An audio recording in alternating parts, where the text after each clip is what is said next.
good friends? It's Maxwell. Welcome back to my channel. This is Max Reacts, and I'm watching a video by MattyBallz that says the sad truth about the ghostwriter industry. Let's see what he has to say. How would you feel if you were listening to one of your favorite songs by one of your favorite artists where the lyrics really connect to you, and then you found out that they didn't even write the song? Well, the reality is the majority of your favorite artists may not be writing their song. Right. And after what I heard from a ghostwriter I interviewed, the majority of your favorite DJs and producers may not even be making their own beats. Of course not. You may come to find out the truth about your favorite artists and see firsthand just how deep the ghostwriter industry actually is. When you think of a ghostwriter, your mind may shoot to well-known people who have written songs for other artists, whether it be Benny Blanco writing on moves like Jagger from Maroon 5, Joey Badass writing on Rockstar for Post Malone, or BB Rexa writing on The Monster for Rihanna. But all these artists' names are attached to the songs in one way or another. You can easily go to Genius.com and find their names in the credits. I also want to mention that a lot of times if a sample is used, all the artists involved in the sample will be credited as writers on the new song. So that's why some songs will have a ton of different writers, even if it was just one. And writing songs for other artists is actually commonplace in the music industry. An interesting example of this is when Tyler, the creator, said he actually wrote Earthquake for Justin Bieber in 2017, but he didn't take it. So he tried giving it to Rihanna, but she didn't take it. So Tyler released it and it became one of his biggest songs. You were saying, man, that you were kind of mucking around trying to find reasons to write for people. And Yeah. I wanted to just write pop songs for people, so I kind of did that. But when I say ghostwriter, I mean a ghost writer. Thank you. Someone who is writing for these artists with zero credit, and none of the fans know that they wrote it. Of course, this definition can get a little murky with different situations, but in general, that's what I mean. And this is actually a very common occurrence in the music industry. It just isn't regularly talked about because of legal issues, contracts, and major labels. I'll get into how it works in just a second, but I do want to mention that this has been going on for a long time. Yeah. It's definitely not anything new. Back in the 1700s, even Mozart ghost wrote for people. He was paid to ghostwrite music for wealthy people who wanted to look as if they were talented composers themselves. Another example could be Frank Sinatra, who didn't write the majority of his songs. Michael Jackson, Britney Spears, Elvis Presley, Elton John, Ariana Grande, even Flight Reacts, and many more have all used writers. The fact that we know that they did it, though, means that these aren't true ghostwriters. Right. Come on. Many of these artists have dabbled in the use of real ghostwriters as well. The practice of ghostwriting has persisted throughout the entire lifespan of the music industry. If I had to guess, though, it's probably become a lot more common recently because of major labels and their vast resources. Many people in the music industry believe that the majority of popular artists use ghostwriters. You also may be wondering why people hire ghostwriters in the first place, and it could be for a variety of different reasons. I've been saying this for a while now, but I think writing is a very underrated skill when it comes to music. Good writing can make or break a song. Not too often do you come across an artist that can write something intricate and thoughtful, all while making you feel something. You may be a great singer or great at delivering a verse, but you may not be the greatest at coming up with lyrics, so then you hire a ghostwriter. One pop music manager even said, I saw a pop star on TV once going, I'm writing my new album. And I just thought, you stupid fool. You're a decent pop star, but you're not a writer. Also, ghostwriting isn't something that's just unique to music. It's probably just as common, if not more common, in other industries. In fact, if you were to go Google ghostwriting right now, the majority of what pops up first isn't music related at all. Right. Like ghostwriters will write books for authors, jokes for comedians, speeches for politicians, and much more. The Wikipedia definition is someone who is hired to write literary or journalistic works, speeches, or other texts that are officially credited to another person as the author. Even actual artists use ghostwriters as well. Andy Warhol, for example, would supervise others who would assist him in creating his art. But forget about all that because today we're going to be focusing on the music. So, how does ghostwriting even work? What typically happens is labels will reach out to smaller artists and either ask to purchase an existing song or ask them to create a new song. Then the label will purchase the rights to the song, paying the artist however much they find appropriate. It's likely that a lot of the time they even make the ghostwriter sign an NDA. A label executive that Vice interviewed by the name of Chris Anakute, who works with artists like Katy Perry and Rihanna, said, how it works is that we just pay you out for the song and we own the rights. Once the label owns the rights, they can credit however they please, so typically the writer will not be credited. Then typically ghostwriters will send out demos or reference tracks with the artist so they can hear what the ghostwriter is going for. Demo tracks and reference tracks are also very common in the music industry because you can't just send someone lyrics and expect them to know how they're supposed to sound or how to mix or match. For example, earlier this year, we even saw a leak for Kendrick Lamar's reference track for Baby Keem.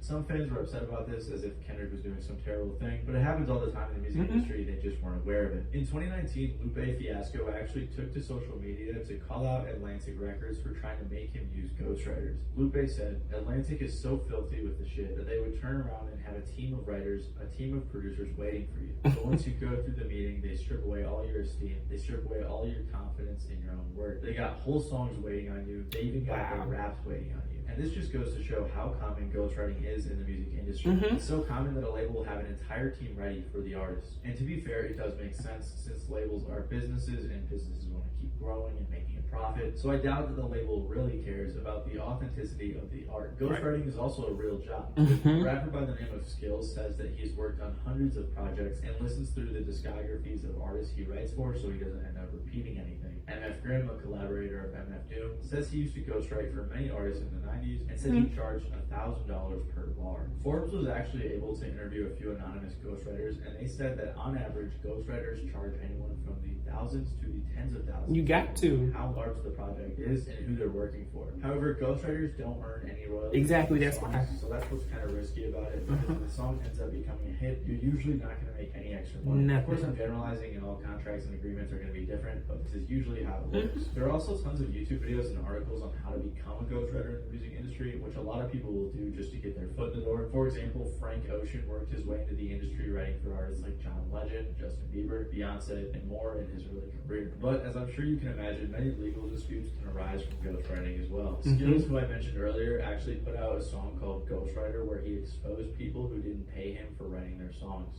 A ghostwriter is a person that writes records for other motherfuckers. I wrote some records for some motherfuckers, but guess what, nigga? They ain't paying me my motherfucking money, man. They fucked up. Yep. First of all, I didn't want to make this shit. So a lot of rap niggas out here faking this shit. I'm a ghostwriter. I'm the cat you don't see. I write hits for rappers you like and charge them a fee. Don't get me wrong, rappers and shut an account. But fuck Puff Daddy, cause this fucking shit bounce. You know how you down.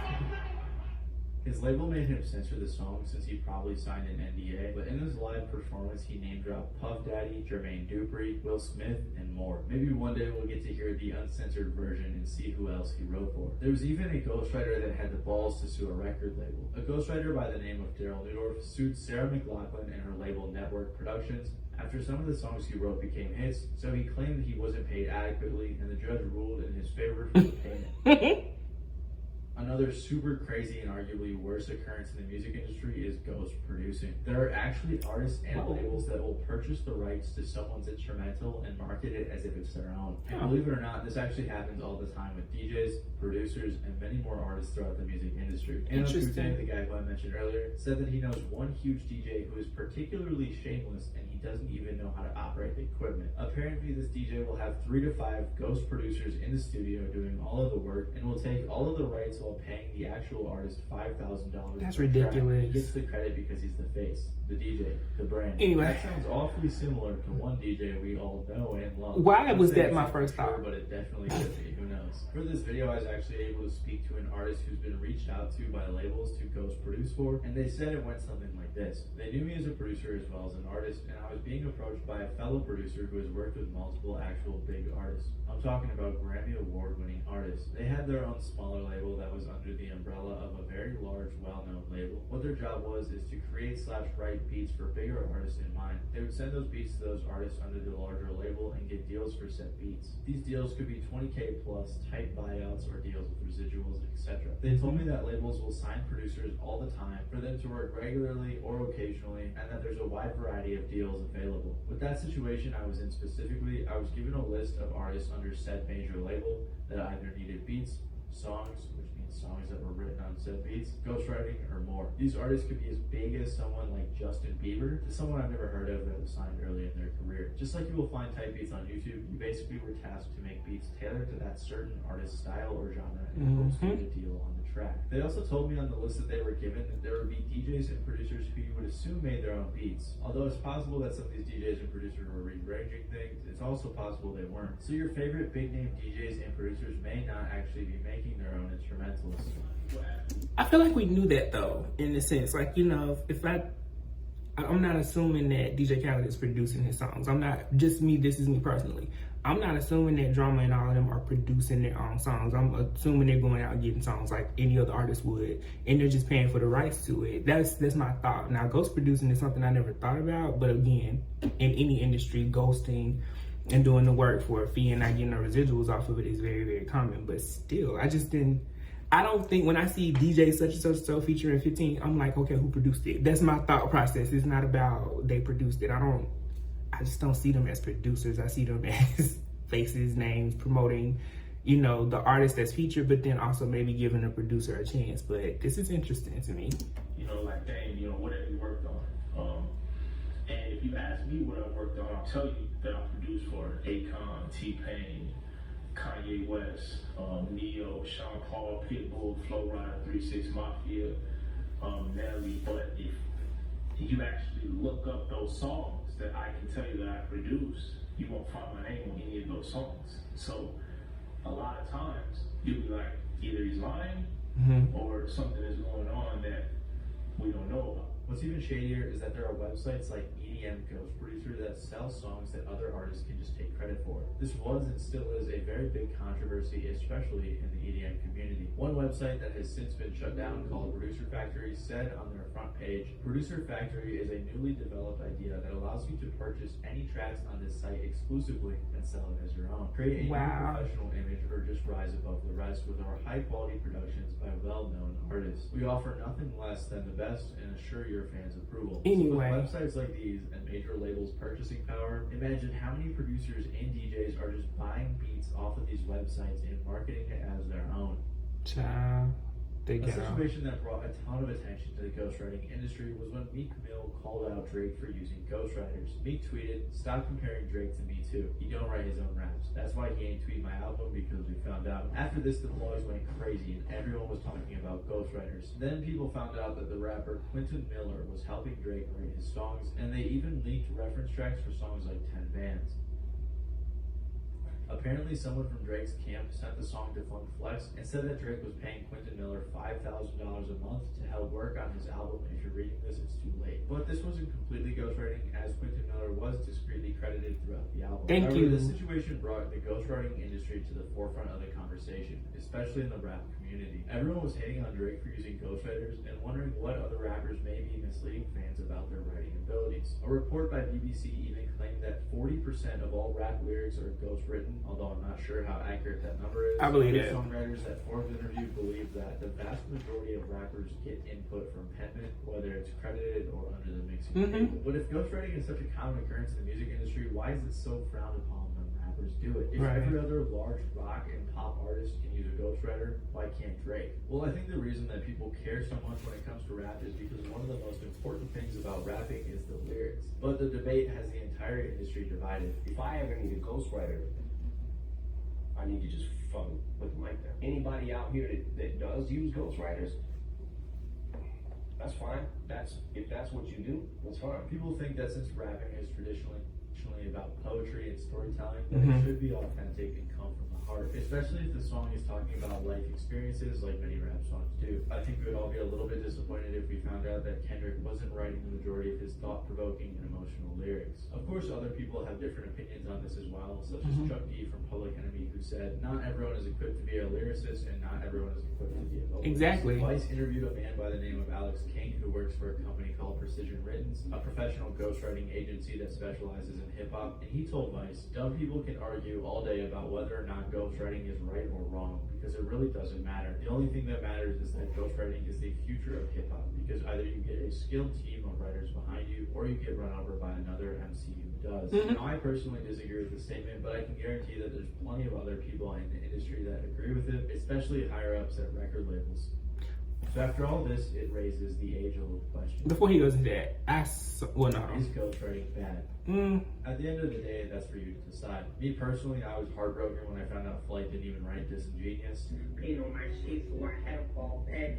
Hairy ass bitch like my fucking ball sack. Over down on my dick, what a fuck. Seeing as how common ghostwriting is in the music industry, it's very likely that some of your favorite songs and my favorite songs are ghostwritten. Maybe even our favorite instrumentals are ghost produced. Who knows? But ignorance is bliss, so I'm just gonna keep on enjoying my music. You same. And that would be, I'm glad I listened to what he had to say at the end, because that would be my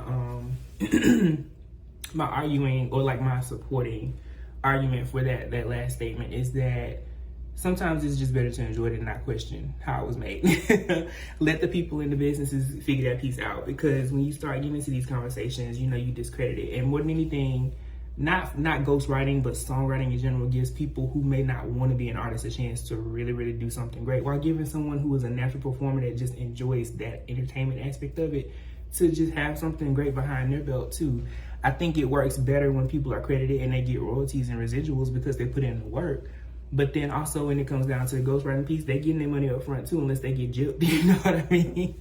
But he's right, and they're right, it's a common practice, you know what I mean? I hate that it is so frowned upon in rap, but at the same time, I understand the poetic and like the historical piece to it. Like, it's just tough, I get it, but then on the other side of it, I'm like, it's some idiots that are great rappers that can sell the hell out of a song. So let the intellectual person who isn't as, you know, social write that if that's what they want to do. If that's what someone chooses to do, like Eminem said in the video, cool.